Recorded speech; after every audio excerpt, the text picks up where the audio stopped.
Lutter contre la corruption, la sensibilisation sous le nouveau code de procédure pénale et la détention abusive par les policiers, voilà quelques missions assignées au tout nouveau bureau régional de l'Organisation internationale de défense des droits de l'homme de la région du Sud, dont la cérémonie d'installation a eu pour cadre la salle de fête du collège régional d'agriculture des Boulevards. On attend de ce bureau qui vient d'être installé de travailler pour que le droit de l'homme soit respecté dans la région du Sud. La paix sociale, parce que si nous n'avons pas la paix, nous ne serons pas ici aujourd'hui. La sécurité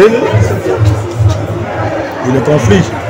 que la population peut avoir, lutter contre le tribalisme. L'Organisation des droits humains internationale est affiliée à la Commission des droits de l'homme et des libertés et inscrit au répertoire du ministère de la Justice et membre de la lutte contre la coalition CONAC et travaille avec toutes les autorités des États du Cameroun pour le respect de la paix sociale, la sécurité et les conflits dans le monde. La population se plaint déjà des trafics d'influence dont ils sont victimes au niveau régional. Donc nous essayerons de travailler de la collaboration avec le gouverneur et les forces de maintien de l'ordre de la localité pour que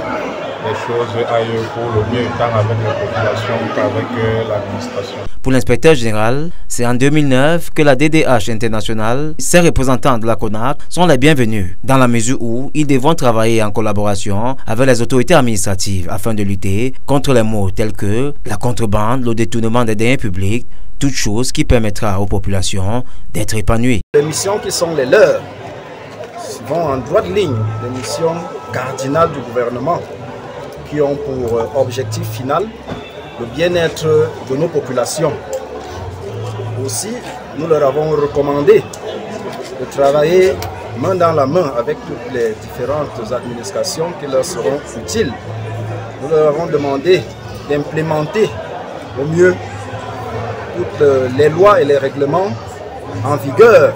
en ce qui concerne la protection et la défense des droits de l'homme. Rendu au terme de cette installation, le président de la DDH internationale a recommandé aux promus de veiller à la paix sociale, aux principes démocratiques, avant, pendant toutes les élections, sensibiliser les forces de maintien de l'ordre sur le respect des droits de l'homme dans leur unité, ainsi que les gardes à vue, gages d'un pays équilibré.